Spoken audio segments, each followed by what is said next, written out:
Eke hallelujah. Hallelujah.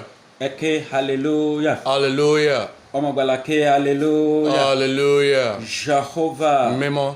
Jésù Kristi. Mímọ́. Michael mímọ́. Mímọ́. Bàbá wa àti ẹlẹ́dàá wa. Kábíyèsí. Ọba kan ṣoṣo tí kò pé méjì. Kábíyèsí. Aláàánú gbogbo àgbáyé. Kábíyèsí bàbá. Ẹ gbàdúrà fún wa. Àmín. Ẹ ṣẹ́gun fún wa. Àmín. Ẹ sọ̀rọ̀ wa dayọ̀. Àmín. Ológun lolúwa, ológun sì ni orúkọ rẹ̀.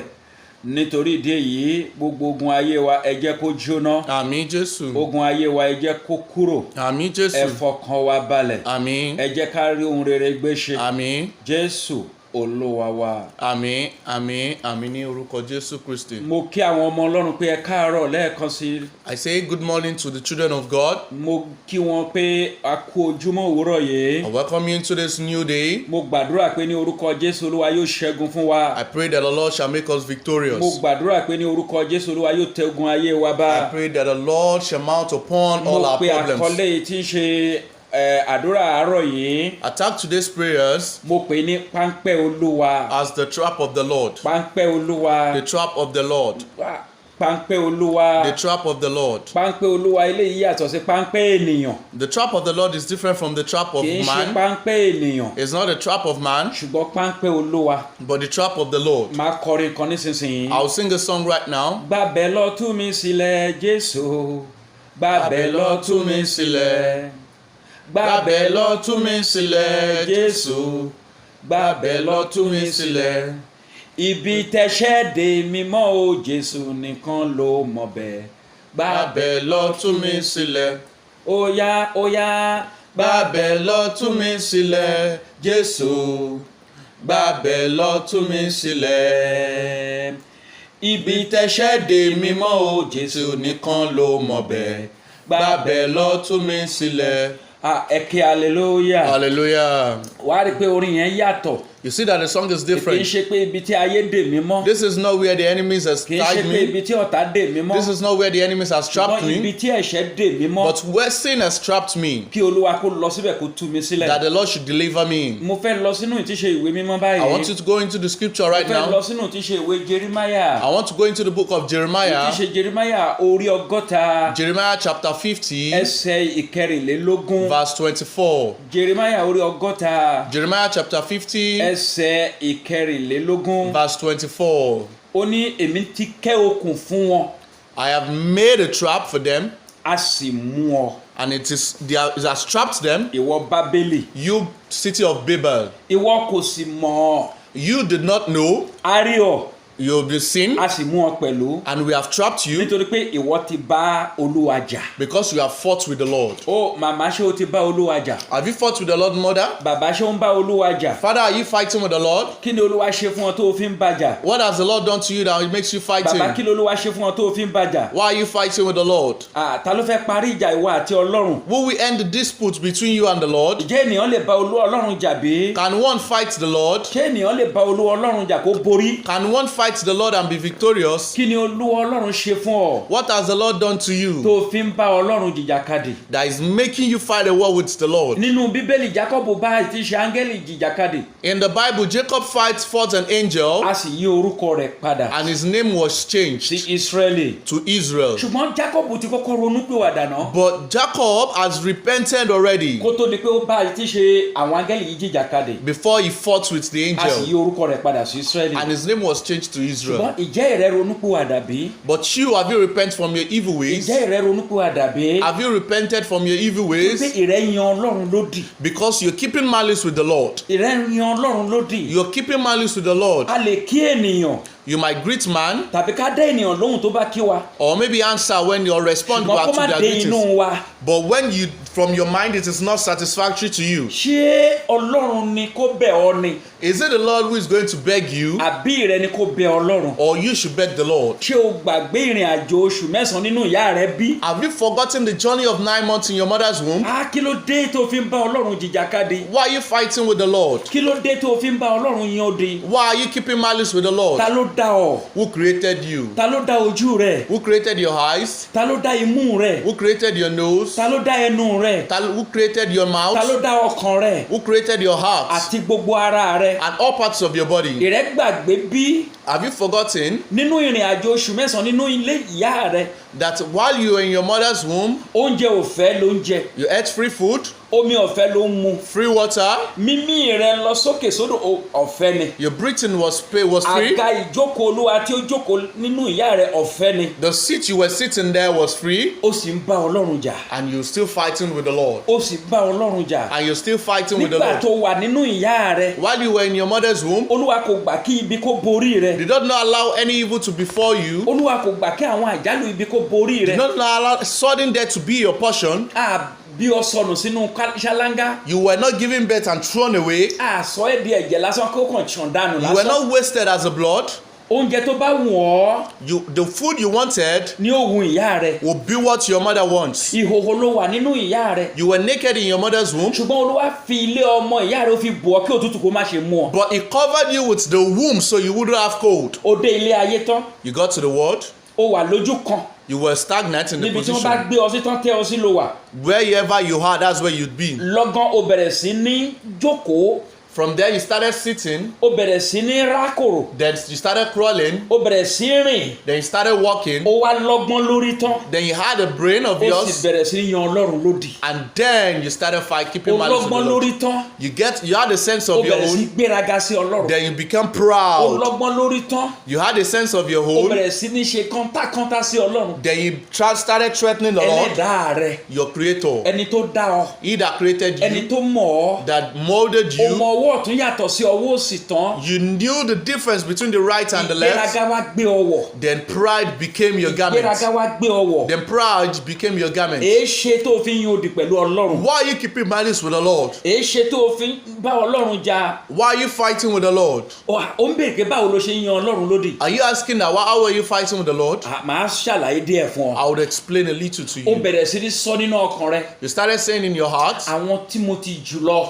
people that are above, àwọn tí ò tó mi, people that are not up to my wọ́n standard, ti lówó lọ́wọ́, they are so rich. wọ́n ti ra mọ́tò, They have fleet of cars. wọ́n ti kọ́lé. They've built houses. Ìbátan ń lọ sí òkè òkun bí ẹni lọ sí ìtí ṣe jàǹkárá. Even they just go abroad as they wish. Ohun tó wù wọ́n ni wọ́n ń ṣe. They do all that they so wish. Èyí ṣe bí àwọn ni tèmi ṣe wá rí báyìí. Then why is mine different? Báwo ni tèmi ṣe wá rí báyìí? Why is mine Ó different? jí láàárọ̀, You woke up in the morning, ó kọ̀ láti kọ orin ìyìn àti ọpẹ́ sí Ọlọ́run. you refuse to sing praises and worship to the Lord. Àdúrà òwúrọ̀ rẹ kò bójú mu tó. Your morning prayer is not enough. Àdúrà òwúrọ̀ mo ní kò tiẹ̀ dára tó. It's not even good at all. Tán bá wá sọ pé nítorí COVID-19 And if they say because of kí a COVID-19 yára wa sọ́tọ̀. that we should keep social Kí wọ́n ní distancing, kàn yára rẹ sọ́tọ̀ fún Ọlọ́run bí? are you asked to maintain a social distance with the Àtọ́ Lord? bá ní pé kí o fọwọ́. If you're asked to wash your Kí hand, wọ́n ní pé kí o fọwọ́ rẹ kó o tó nawọ́ àdúrà sí Ọlọ́run bí? are you told to wash your hand before you stretch your hands in Tó prayer bá to ní the pé kó Lord? o bo imú àti ẹnu rẹ. If you are asked to cover your nose and your Kí mouth, wọ́n wá ní kó o pa ẹnu rẹ mọ́ kó má fi gbàdúrà sí are Ọlọ́run. they asking you to keep your mouth shut against Ọ̀pọ̀ the nínú wa ní prayer? ẹnu rẹ̀ rùn. A lot of people have smelling A ó mouths sì fi ẹnu yìí béèrè lọ́wọ́ Ọlọ́run. and would ask with that same mouth from Yóò the Lord, sì gbọ́. and it shall Yóò sì answer dá wa lóhùn. and shall give us Lọ parí response. ìjà rẹ̀ Go and settle your pẹ̀lú dispute Ọlọ́run with the rẹ̀. Lord. Parí ìjà rẹ̀ Settle your dispute pẹ̀lú Ọlọ́run with the rẹ̀. Lord. Báwo ni ènìyàn ṣe lè mọ̀ pé ti ṣe ènìyàn bá Ọlọ́run jà? How would you know if you are fighting with the Lord? Àwọn àmì wo ló wà láàárín ènìyàn àti Ọlọ́run láti mọ̀ pé ó dà pé ènìyàn bá Ọlọ́run jà? What are the signs to know if you are fighting with the Lord? Ohun gbogbo lè dájúrú. Things might just go in a Gbogbo very nǹkan ò ní absurd lọ way. déédé mọ́. Things won't go very Àwọn fine. àlákàlà, Different kind of dreams, bad àwọn dreams, àlákàlà. bad dreams. Kí ènìyàn má ní ṣùgbọ́n kó wà nínú ìbùkún kó sì má ní. Maybe you're in blessing, you reside in blessing and you still don't have. Oríṣiríṣi ìjákulẹ̀, A lot of failure, ìdíwọ́, obstacles, ìdènà, obstacles, ìfàsẹ́yìn, backwardness, àìrí aláàánú nínú ayé wa, unable to get an helper, àìní ẹnu ọ̀rọ̀ nínú ilé, unable to be able to speak among people, àìní ẹnu ọ̀nà láàárín ẹbí, unable to be speak amongst the families, àìní ẹnu ọ̀rọ̀ láàárín àwọn ọ̀rẹ́, unable to speak amidst friends, ìbẹ̀rù ní gbogbo ògbà, getting scared all the time, oríṣiríṣi àìsàn, a different kind of sickness. orí ló bọ́ sí lónìí, Today headache, apá ló bọ́ sí lọ́la, tomorrow handache, ẹsẹ̀ ló wà ní ọ̀túnla, next tomorrow leg ache, oríṣiríṣi àìsàn, different kind of sicknesses. ẹran ìkórira, hatred láàárín àwọn ẹni tó lè ràn wá lọ́wọ́. amidst people who could help you. ń ṣe ni wọ́n dẹ̀yìn kọ́ wa. They have set their back against àwọn you. àmì pé ènìyàn ń bá Ọlọ́run jà ni mo ń sọ fún ọ. These are the signs that you're fighting with the Lord. ká má rí ẹni tí ó ràn wá lọ́wọ́. Not being able to find an helper. ká má rí ẹni tí ó dìde sí wa pé ẹ gbà mo fẹ́ ṣe ẹ́ láàánú. Not being able to find a support. ká máa lálàá pé a ti ríra wa nínú ilé tí a ti gbé rí. Or maybe having a dream to see ourselves in houses that we have lived ká máa before. lálàá pé a sì wà nínú ilé ìwé tí a ti lọ rí ní tíṣe ọ̀pọ̀lọpọ̀ ọdún sẹ́yìn. Or maybe seeing yourself in an institution or education institution you've been in a long tàbí ká máa rí àwọn ọ̀rẹ́ time. ìbátan tó ti kú rí ká ìjọ máa bára wọn sọ̀rọ̀. Or maybe conversing with a dead friend or family. èyí ni tíṣe àmì ìjà láàrin ìwà àti Ọlọ́run. These are signs of a fight with the parí Lord. ìjà rẹ nísinsìnyí. Settle your dispute with the Lord, Ọlọ́run yóò sì dá ọ lóhùn. and the Lord shall answer you. gbogbo àmì tí mo kà yí Olúwa yóò sì parẹ́. And the Lord shall clear off all ó these sì rí signs, ìyanu Ọlọ́run. and you shall see the wonders ó of sì the rí Lord, ògo Ọlọ́run. and you shall see the glory ó of the sì rí Lord, ìgbéga Ọlọ́run. and you shall see the ó sì elevation of rí the Lord, ìlọsíwájú nínú ayé and rẹ. you shall receive promotion in your life. lọ ṣe àtúnṣe. Go and make amends. lọ ṣe àtúnṣe. Go and make amends. àwọn àtúnṣe tí o fẹ́ ṣe leléyìí. These are the amends you need to make. béèrè fún ìdáríjì ẹ̀ṣẹ̀. Ask for forgiveness of sọ sin. fún Ọlọ́run pé kó dáríjì ọ́. Tell the Lord to forgive you. rẹ́ra rẹ sílẹ̀. Humble yourself kó o sì ní ìbẹ̀rù Ọlọ́run. and have the fear of the a Lord ní in kó you. rẹ́ra rẹ sílẹ̀. Humble yourself kó o sì ní ìbẹ̀rù Ọlọ́run. and have the fear of the Lord jẹ́ in you. olóòótọ́ ènìyàn. Be an honest individual. jẹ́ olóòótọ́ ènìyàn. Be an honest má individual. ṣe parọ́ mọ́. Do not lie anymore. má sì parọ́ mọ́ ènìyàn mọ́. And do not lie against má anyone. jẹ́rìí èké mọ́. Do not bear false má ṣe witness. gbégi dí ojú ọ̀nà ẹnikẹ́ni. Do not be an obstacle to ní someone ìmọ̀ pé mo fẹ́ more sí ẹnìkan tó ṣe mí lóore. in a way to be faithful or loyal to somebody who has helped you tọ́jú before. òbí rẹ̀. Take care of your parents. àmúlò o tọ́jú òbí rẹ̀. Take care of your ran parents. opó kan lọ́wọ́. Help a widow. gba ẹjọ́ ọmọ òrukàn rò. Talk good about an orphan. ṣọ́ra kí o sì sá fún àgbèrè. Be careful and flee away from adultery. ran ẹnìkan lọ́wọ́. Help somebody. tọ́jú àwọn àlùfáà tó ń fi gbogbo ọjọ́ àti ìgbà gbàdúrà lé ọ lórí. Take care of your priests. tọ́jú aya àti àwọn ọmọ rẹ. Take care of your children and your wife. máa gbàdúrà ní gbogbo ọjọ́ àti ní gbogbo ògbà. Pray without ceasing. ní ìtẹríba fún ènìyàn. Humble yourself before people. kí ló jẹ́ ní ìtẹríba fún ènìyàn. You humble yourself before people, Ọlọ́run yóò sì ṣe ọ lógo. and the Lord will glorify ògo you, Ọlọ́run yóò sì farahàn nínú and ayé the rẹ. glory of the Lord shall mo manifest in fẹ́ your lọ life. sínú ìtíṣe ìwé Hósíà I want to go into the book of Hosea, orí keje chapter 7, ẹsẹ̀ ìkejìlá sí kẹtàlá. verse 12 to 13. ìwé Hósíà Hosea, orí keje chapter 7, láti ìtíṣe ẹsẹ̀ ìkejìlá sí ìtíṣe ìkẹta. verse 12 to 13, èyí tí ó kà báyìí wípé which says, nígbà tí When- ó lọ when they would go, èmi ó nà àwọn mi lé wọn lórí. I will set my net upon them. èmi ó mú wọn wá ilẹ̀ bí ẹyẹ ojú ọ̀run. I will bring them down like the birds of adé the. mi yóò nà Eh? àwọn mi lé wọn lórí bí ìjọ àwọn tí ó gbọ́. I will set a net upon them like those who have listened. ègbé ni fún wọn. Woe unto them, ègbé ni fún wọn. woe unto them, nítorí wọ́n ti sá kúrò lọ́dọ̀ mi. for they have fled away from my presence. ìparun ni fún wọn. Perish unto them, nítorí pé wọ́n ti ṣẹ̀ sí mi. for they have sinned against me. bó tilẹ̀ ṣe pé Although mo ti rà wọ́n padà. I have redeemed them, ṣùgbọ́n wọ́n ti ṣe èké sí mi. but they have gossiped against me. ọmọ gbàlàkẹ́ hallelujah. Hallelujah. ọ̀rọ̀ Ọlọ́run tún leléyìí. This is the word of the Lord olúwa ní o today. ti ṣèké sóhun. The Lord said you have gossiped against ọ̀run ti him. rà ọ́ padà. He has redeemed o you. gbọ́ràn mọ́. You don't listen o anymore. tiẹ̀ lè gbàdúrà You mọ́. can't even pray o again. tilẹ̀ lè ṣe ohun tó dábì tí ṣe tí Ọlọ́run fẹ́ kó o ṣe mọ́. You can't do what the Lord even wants you to do ìgbéraga rẹ anymore. ti pọ̀ jù. Your pride is so much. gàràgàrà rẹ ti pọ̀ jù. Your pride is so much. o tiẹ̀ bìkítà Ọlọ́run. You don't even care about the o Lord. bìkítà òbí rẹ. You don't care about your parents.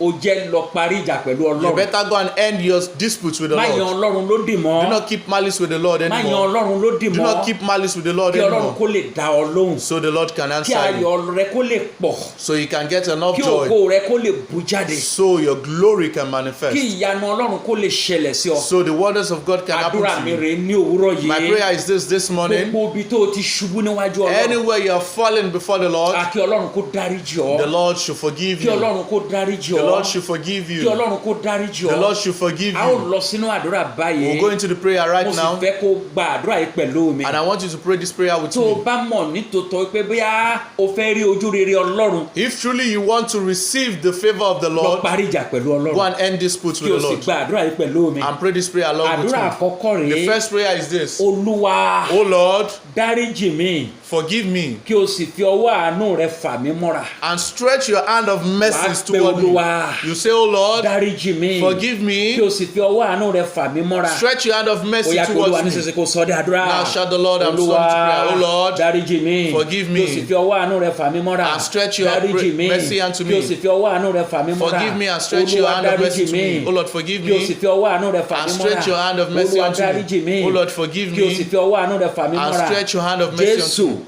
Olúwa wa. In Jesus' name we pray. Ó tún tẹ̀síwájú nínú àdúrà kejì. You move forward.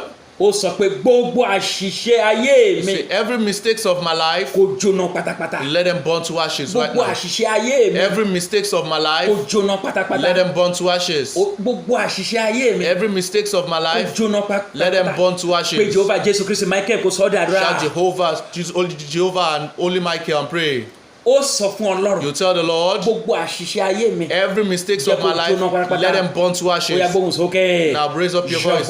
Jehovah Jésù Kristi Jesus Christ, Michael mímọ́. Holy Gbogbo Michael, àṣìṣe ayé mi. every mistakes Kó of my jóná life, pátápátá. let them burn Jẹ́ to kó ashes. jóná pátápátá. Let them burn to Jẹ́ kó ashes. jóná Let them pátápátá. burn to ashes. Àṣìṣe ayé mi. Every mistakes of my Jẹ́ kó life, jóná pátápátá. let them burn to ashes. Àṣìṣe ayé mi. Every mistakes Jẹ́ of kó my life, jóná pátápátá. let them burn to ashes. Àṣìṣe ayé mi. Every mistakes Jẹ́ of my kó life, jóná pátápátá. let them burn to ashes. Jésù Olúwa wa. In Jesus' name we pray. Ó tún tẹ̀síwájú nínú àdúrà. You will continue in your prayers. Ó gbóhùn àdúrà yìí sókè. You raise up your voice Bí o in ṣe ń prayer. gbàdúrà yìí mo fẹ́ kó máa gbóhùn sókè. As you're praying, I want you to lift Jẹ́ up kí your voice very gbogbo well. ìgbésẹ̀ tí ó fà mí sínú ìpọ́njú Let every steps that are taking me into afflictions, kó gba àtúnṣe pẹ̀lú ẹ̀jẹ̀ Jésù. let them be repaired. Let them be repaired in the name of Jesus. Jẹ́ kí gbogbo ìgbésẹ̀ tí ó fà mí sínú ìpọ́njú Let every steps that has taken me into afflictions, kó gba àtúnṣe pẹ̀lú ẹ̀jẹ̀ Jésù. let them get a solution by the blood of Ó Jesus. yá pé ní orúkọ Jésù kan kó sọ dé àdúrà. Shout the name of Jesus and Jẹ́ kí pray. gbogbo ìgbésẹ̀ tí ó fà mí sínú ìpọ́njú Let every steps that are kó gba taking me into àtúnṣe pẹ̀lú ẹ̀jẹ̀ afflictions, Jésù. let them get a solution in the name Gbogbo of ìgbésẹ̀ Jesus. tí ó fà mí sínú ìpọ́njú Every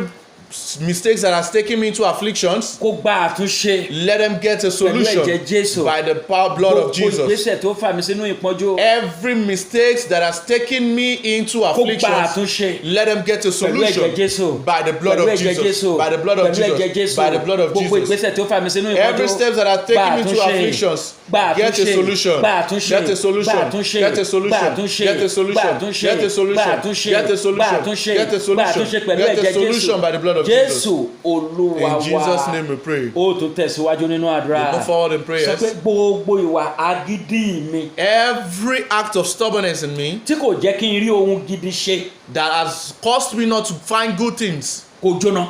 let them burn to ashes. Mo tún fẹ́ gbé pé fún ẹ kó o lè mọ nǹkan tí mo ń sọ. I want you to call it again to you so you can know what I'm Gbogbo talking ìwà about. agídí mi Every act of stubbornness tí kò jẹ́ kí n rí ohun gidi ṣe that has not allowed me to find good kó things, jóná. let them burn to Wá ashes. pé bàbá mi o. You shout, my father, Bàbá mi o. My father. Bàbá mi o. My father. Gbogbo ìwà agídí mi every act of stubbornness in me tí kò jẹ́ kí n rí ohun gidi ṣe that has not allowed me to do kó good jóná things, nísinsìnyí. let them burn Ó yá to sọ di ashes. àdúrà. And let pray. Kó jóná nísinsìnyí. Let them burn to Bàbá ashes. mi o. My father, Ìwà agídí mi every tí act kò of jẹ́ kí n rí stubbornness ohun gidi ṣe that has not allowed kó me to do jóná. good things, let them burn to Kó ashes. jóná. Let them burn to Kó ashes. jóná. Let them burn to Kó ashes. jóná. Let them burn to Gbogbo ìwà ashes. agídí mi Every tí act kò of jẹ́ kí n rí stubbornness ohun gidi ṣe that has not allowed me to do good things, let them burn to ashes. Let them burn to ashes. Let them burn to Gbogbo ìwà ashes. agídí mi Every tí act kò of jẹ́ kí n rí stubbornness ohun gidi ṣe that has not allowed kó me to do jóná good things, let nísinsìnyí. them burn to Jẹ́ kó ashes. jóná. Let them burn Jẹ́ to kó ashes. jóná. Let them burn Jẹ́ to kó ashes. jóná. Let them Jẹ́ burn to kó ashes. jóná. Let them Jẹ́ burn kó to ashes. jóná. Let them Jẹ́ burn kó to ashes. jóná. Let them burn to ashes. Jésù Olúwa wa. In Jesus' name we Wà á pray. tún tẹ̀síwájú nínú àdúrà yìí. You move forward in your Wà á prayer. pe Olúwa tó. You say, Oh Lord, Olúwa. Oh Lord, Ṣàánú ayé mi. have mercy upon my Kí o life sì ṣí ojú rere rẹ wò mí. and look upon me with your favor. Olúwa. Oh Lord, Ṣàánú ayé mi. have mercy upon Kí o sì me ṣí ojú rere rẹ wò mí. and look upon me with Ó favor. yá pe Olúwa tó kó sọ́ de àdúrà. Shout the Lord and pray. Olúwa. Oh Lord, Ṣàánú ayé mi. have mercy Kí o upon my sì ṣí life ojú rere rẹ wò mí. and look upon me Olúwa with ṣàánú favor. ayé mi. Oh Lord, have mercy upon my life. Have mercy upon my life. Oh Lord, have mercy upon my life. And look upon me with favor. Have mercy upon my life. And look upon me with favor. Have mercy upon my life. And look upon me with favor. Have mercy upon my life. And look upon me with favor.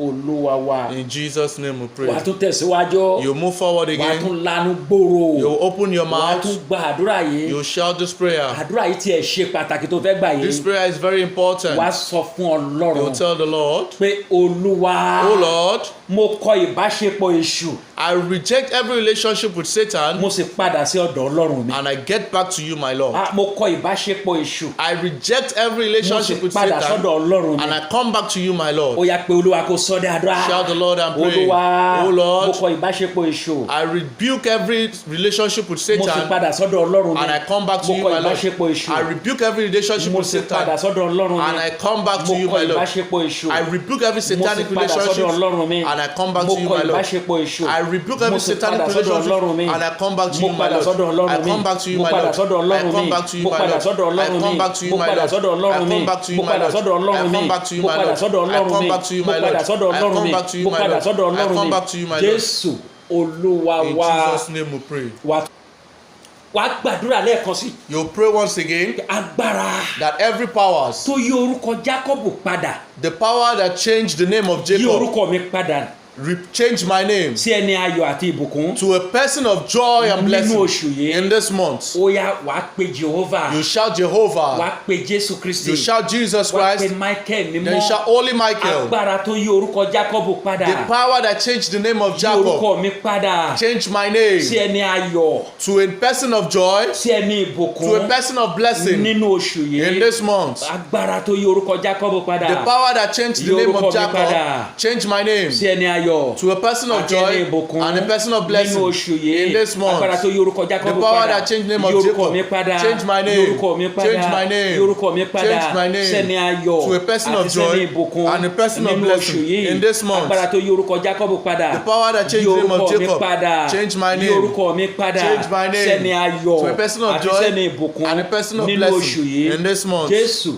Olúwa wa. In Jesus' name Ó we tún pray. tẹ̀síwájú. You move Má forward jẹ́ again. kó sú ọ. Do not be weary. Máa gbóhùn sókè dáadáa. Open your mouth very Gbóhùn well. sókè dáadáa. Open your mouth Kó o very sì well máa gbàdúrà yìí gidigidi. and pray this prayer Wàá very pe well. Olúwa. You shout, Oh Lord, Olúwa. Oh Lord, Fi ọwọ́ ìyanu rẹ fà mí jáde. use your hand of wonders to take me out Kúrò nínú òṣì from the power of àti poverty ìpọ́njú and afflictions nínú oṣù yìí. in this month. Olúwa. Oh Lord, Fi ọwọ́ ìyanu rẹ fà mí jáde. use your wonderful hand to take me out Kúrò nínú òṣì from poverty àti ìpọ́njú and afflictions nínú oṣù yìí. in this month. Pé Olúwa kó sọ de àdúrà. Shout the Lord and pray. Olúwa o. Oh Fi Lord, ọwọ́ ìyanu rẹ use your wonderful fà mí hand jáde. to take me Kúrò out nínú òṣì of poverty àti nínú ìpọ́njú and nínú afflictions oṣù yìí. in this month. Olúwa. Oh Fi Lord, ọwọ́ ìyanu rẹ use your wonderful fà mí hand jáde. to take me Kúrò out nínú òṣì from poverty àti nínú ìpọ́njú and afflictions nínú oṣù yìí. in this month. Olúwa. Oh Fi Lord, ọwọ́ ìyanu use rẹ your wonderful fà hand mí jáde. to take me Kúrò out nínú òṣì of àti poverty nínú ìpọ́njú and afflictions nínú oṣù yìí. in this month. Ọwọ́ ìyanu rẹ Your wonderful fi fà hand mí jáde. to take me Kúrò out nínú òṣì of poverty àti ìpọ́njú and affliction nínú oṣù yìí. in this month. Fà mí jáde. Take me Fà out. mí jáde. Take me out. Fà mí jáde. Take me out. Kúrò nínú òṣì of àti poverty ìpọ́njú and affliction nínú oṣù yìí. in this month. Fà mí jáde. Take me Kúrò out nínú òṣì of poverty àti ìpọ́njú and affliction nínú oṣù yìí. in this month. Fà mí jáde. Take me out Kúrò nínú òṣì of poverty àti ìpọ́njú and nínú affliction oṣù yìí. in this month. Jésù Olúwa wa. In Jesus' name we Ó pray. tún gbàdúrà yìí. You also pray this Mo fẹ́ prayer. kó tún gbóhùn sókè dáadáa. I want you to lift Mo up sì your fẹ́ voice kó again gbàdúrà yìí and pray gidigidi. this prayer very Sọ well. pé ẹlẹ́dàá mi o. Say, my creator, Ẹlẹ́dàá mi o. my creator, Ẹlẹ́dàá mi o. My creator. Mo kọ̀ láti jókòó sínú ekuru I reject sitting down in dust, àti ìpọ́njú in affliction nínú oṣù yìí. in this month. Ẹlẹ́dàá mi.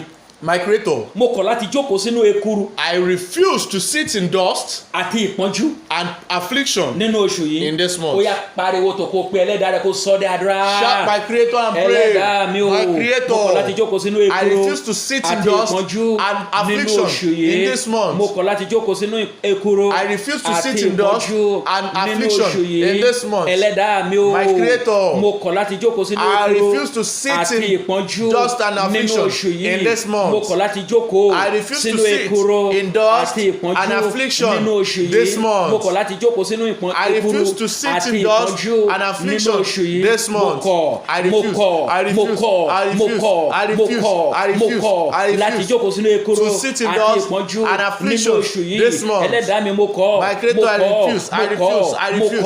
I Mo kọ̀ refuse. láti jókòó sínú I èkúrò refuse to sit in àti dust ìpọ́njú and nínú affliction oṣù yìí. this month. Jésù Olúwa wa. In Jesus' name we have prayed. Èyí ni àdúrà èyí tó gbàgbé nínú tíṣe ọjọ́ ìní. This is the last prayer for today's segment. Mo fẹ́ kó o tún gbóhùn sókè gidigidi. I want you to raise up your voice very Mo fẹ́ kó well. o pe Jésù Kristi Olúwa mi o. I want you to shout, Jesus Christ my Lord. Jésù Kristi Olúwa mi o. Jesus Christ my Lord. Gbogbo agbára Every powers tó fẹ́ kí n ṣe àṣìṣe sí Olúwa. that want me to make a mistake to you, Lord, Kó kú.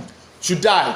Kó kú. Should die. Jésù Kristi Olúwa mi o. Jesus Christ my Lord. Gbogbo agbára tó fẹ́ kí n ṣàṣìṣe sí Olúwa mi. Every power that wants me to wrong Jẹ́ kó you, kú. let them Ó die. yá pé Jésù Kristi Olúwa mi kó sọ dé àdúrà. Shout Jesus Christ my Lord and Jésù pray. Kristi Olúwa mi o. Jesus Christ my Agbára tó Lord. fẹ́ kí n ṣe àṣìṣe Every power that sí wants me to Olúwa wrong mi. you, Jẹ́ kó kú. let them Jẹ́ die. kó kú. Let them Jẹ́ kó die. kú. Let them Jẹ́ kó die. kú. Let them Gbogbo die. agbára Every tó power fẹ́ kí n ṣe àṣìṣe that wants me to sí wrong you, Olúwa mi. oh Jẹ́ kó kú. Lord, let them Gbogbo die. agbára Every tó power fẹ́ kí n ṣe àṣìṣe that wants me to sí wrong Olúwa mi. you, to Jẹ́ you, my kó Lord, kú. let them die. Jẹ́ kó kú. Let them Jẹ́ kó die. kú. Let them Jẹ́ kó die. kú. Let them Jẹ́ kó die. kú. Let them Jẹ́ kó die. kú. Let them die. Jésù Olúwa wa. In Jesus' name Mo we pray. gbàdúrà fún ọ ní orúkọ ti Jésù I Kristi. pray for you this morning in the name of Jesus. Pápẹ́ Olúwa ò ní mú ọ. The trap of the Lord shall not catch Pápẹ́ you. Elédùmarè ò ní mú ọ. The trap of the Lord shall not catch O you. ò ní jọra rẹ lójú. You shall not be proud. Àdúrà rẹ yóò jẹ́ ìtẹ́wọ́gbà. Your prayers shall be Gbọ́n answered. gbogbo tí mo ti bá ọ sọ látẹ̀ẹ̀kan. Listen to all that I've Mo sì fẹ́ spoken kó with o you gbọ́ since. nǹkan tí mo ti ń sọ bọ̀ And I want you látẹ̀ẹ̀kan. to listen, to obey them. Ṣe àwọn àtúnṣe. Make this amends. Parí ìjà pẹ̀lú Ọlọ́run. Settle your dispute with the Lord. Parí ìjà rẹ pẹ̀lú Ọlọ́run. Settle your dispute with the Lord. Ṣe ìfẹ́ Ọlọ́run. Do the will of the Lord. Ògo Ọlọ́run yóò sì farahàn nínú ayé rẹ. And the glory of the Lord shall Ìyanu manifest in your Ọlọ́run yóò sì life. dé bá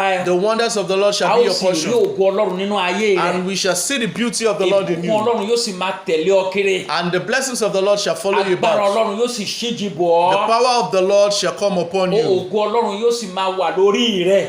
And the glory of the Lord shall always be upon you. Àánú Ọlọ́run yóò sì máa yí ọ po. And the mercies of the Lord shall Yóò sì surround yí you. ilé rẹ po. And surround your Yóò home. sì yí ọ̀nà rẹ po. And surround your ways. Àkó tó pé Ọlọ́run yóò ti dá ọ lóhùn. Before you ask, the Lord has answered Kó o tó you. béèrè Ọlọ́run yóò ti fi lé ọ lọ́wọ́. Before you ask, the Lord has given unto Parí you. ìjà pẹ̀lú ẹlẹ́dàá rẹ. Settle the dispute with your Creator. Parí ìjà pẹ̀lú ẹlẹ́dàá rẹ. Settle the dispute with your Creator. Parí ìjà pẹ̀lú Ọlọ́run rẹ. Settle the dispute with your Yóò Lord. sì dára fún ọ. And it shall be well with Ògo you. àtẹwọ́ Ọlọ́run yóò di mímú ṣẹ. And the beauty and glory of the Lord shall manifest in Àánú your life. títóbi yóò gbé ọ ró. A lot of mercy shall be your Àánú portion. títóbi yóò gbé ọ ró. A lot of mercy shall be your Gẹ́gẹ́ bí mo portion. ṣe ń sọ fún ọ, subscribe sórí tí ṣe YouTube As I've yìí. always told you, subscribe to this YouTube channel, Ó yóò sì dára fún and ọ. it shall be well with you. Yóò sì dára fún It ọ. shall be well with Ó you. sì rí àánú gbà. You shall find mercy. Ìgbéga yóò sì dé bá ayé rẹ. Elevation shall be your Ojú kì yóò portion. sì tì ọ́. And you shall not be put to shame. Ìgbéga ńlá Ọlọ́run yóò farahàn nínú ayé The rẹ. Lord's elevation shall manifest O in ò your ní life. jìyà mọ́. You shall not suffer O ò anymore. ní sọkún. You shall not weep anymore. Ayé ò ní nù ẹ́ ní pàṣán. The enemies will not lead you with their king. Ègún ayé ò ní gún ẹ You lẹ́sẹ̀. shall not be hit by the turn of the world. Agbára Ọlọ́run yóò ṣíji bọ̀ ọ́. And the power of the Lord Ojú shall ìbùkún yóò manifest sì máa upon rọ̀ your lé ọ lórí. life. And the rain of Yóò blessings sì shall dára shower fún upon ọ. you. And it shall be well with you. Jésù Kristi Olúwa wa. In Jesus' name we are Kí praying. hallelujah méje sí Olúwa. Hallelujah, hallelujah, hallelujah, hallelujah, hallelujah, hallelujah, hallelujah. Yóò dára fún ọ. It shall be well with you.